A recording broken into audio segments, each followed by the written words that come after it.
Welcome to MojoPlays, and today we're looking at what could have been promising superhero video games that were sadly canceled.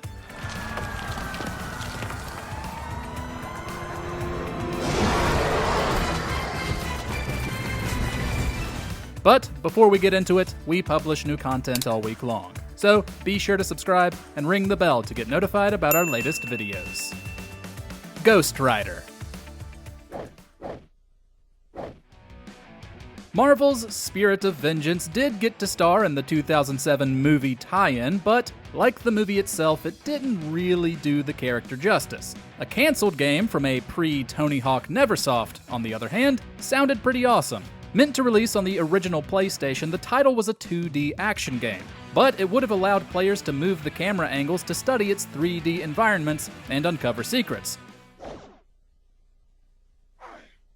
Armed with his trusty Hellfire chain, Ghost Rider would slash enemies and swing through obstacles a la Castlevania. Unfortunately, the project never got very far. Publisher Crystal Dynamics decided to move solely into developing, and the game was canceled. Marvel Universe Online.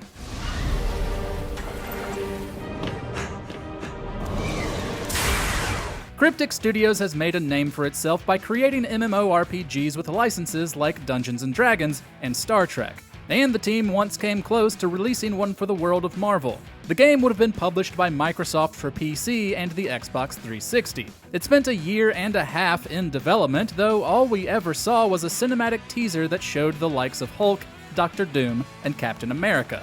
The final triumph of Victor Von Doom begins. Microsoft Game Studios VP Shane Kim cited the crowded MMO market as the reason for cancellation in 2008. Cryptic continued development with a different license, and other studios have made Marvel MMORPGs since, but it's still a shame Cryptic never got to release one.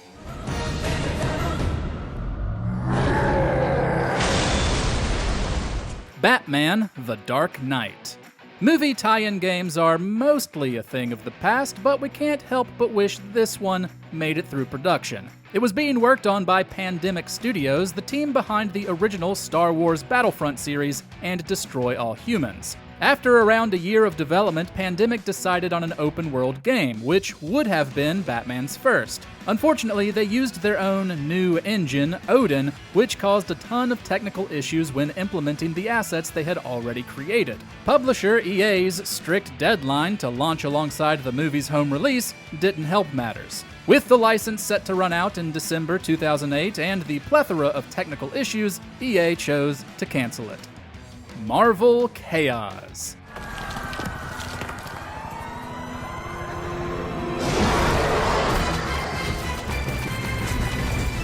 In 2007, EA's Chicago-based studio began work on a new Marvel fighting game. With fights taking place in 3D arenas and heavily destructible environments, it seemed like a great game for players to blow off steam as the Juggernaut, Hulk, or Dark Phoenix. Ready to start fighting now? However, in 2008, less than a year after the game's announcement, EA shut down the Chicago studio as a result of internal restructuring. Not only that, but it also ended its professional relationship with Marvel, killing the game simultaneously. Oh, EA, if only you had known just how big Marvel was set to become that very same year with the MCU. You may have chosen to hold on to that license.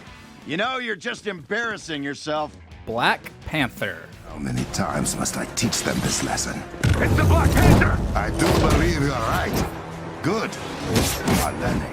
One more to draw some EA hate, not that that's very hard to do. In 2023, EA announced a Black Panther game with Cliffhanger Games, a new developer founded in 2021. Sadly, in May of 2025, the game's cancellation was announced as part of a larger overall restructuring within the company. Cliffhanger itself was also shut down. These weren't the only casualties, but with how popular Black Panther has gotten in recent years, it would have been really great to see a game solely dedicated to the hero.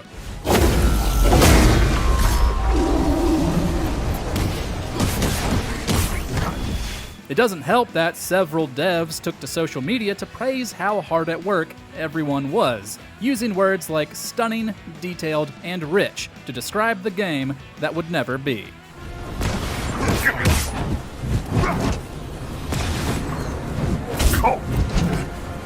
The Flash.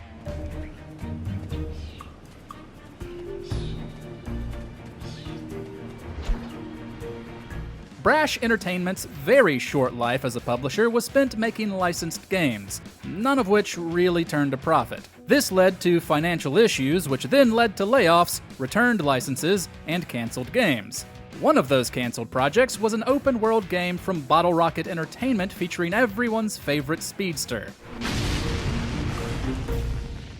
The team was reportedly only 6 months into development, but the brief footage that's appeared online since its cancellation shows they were well on their way to making a great game. The bright artistic direction brings back memories of the fantastic Justice League animated series, and the combat, which featured a variety of cool speed-based abilities, could have been something special. The Avengers.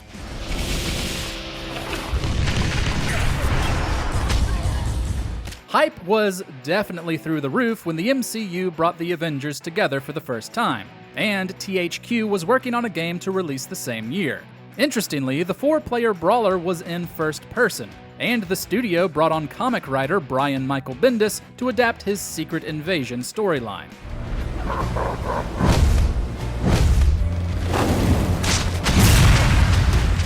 Sadly, in mid-2011, THQ suffered major financial losses due to Homefront and the U-Draw peripheral.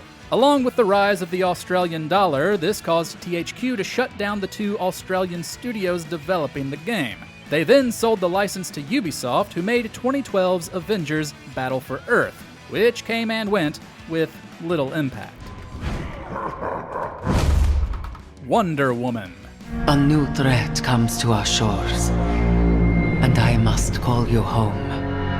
This one especially hurts considering the talent that was behind it. A Wonder Woman game was announced through a short teaser in late 2021, with Monolith Productions as developer. Responsible for some really solid titles, particularly the Middle-earth duology with its unique Nemesis system, this got a lot of people excited. Sadly, that teaser is all we'd ever see of it. In early 2025, Warner Brothers not only canceled the game, but shut down Monolith as well. This was another decision reportedly made out of a need to restructure, with major losses from games like Multiverses and Suicide Squad Kill the Justice League likely affecting the wider ecosystem of Warner Brothers games. Needless to say, a lot of fans were left extremely disappointed, us included. You are Wonder Woman.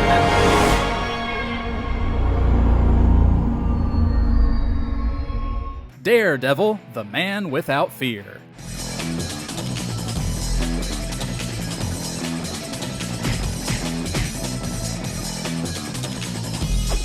Marvel's street-level hero hasn't had many opportunities to shine in games, and that's why this one stings so much. In the early 2000s, young developer 5000 Feet Incorporated began work on a Daredevil game for the PS2, Xbox, and PC. It eventually became open world, with Daredevil's signature ability being used to spot faraway crimes. It would have followed him fighting various gang organizations warring over the Kingpin's territory, who had recently been assassinated. All of that sounds pretty promising, but internal issues plagued the production almost immediately. When 5000 Feet Incorporated weren't trying to keep peace between Marvel and Sony, who disagreed on multiple elements, they were dealing with drug-abusing contract workers. Marvel, unhappy with the product, eventually pulled the license despite the game being almost finished. Superman Blue Steel.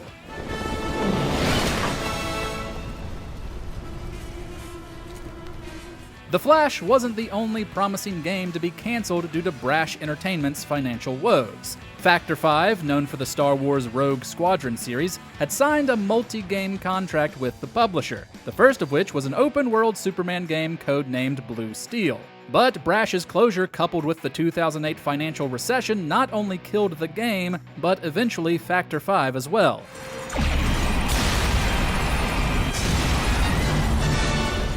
The game's lead designer took to Twitter in 2021 to talk about how the game would have based their fights around super brawls from Justice League Unlimited. And the footage that's leaked online showcases just that, complete with heavily destructible environments. We've still never gotten a great standalone Superman game, but at least Factor 5 returned in 2017. What canceled superhero games do you wish you had gotten to play? Share your thoughts in the comments, and we'll see you next time.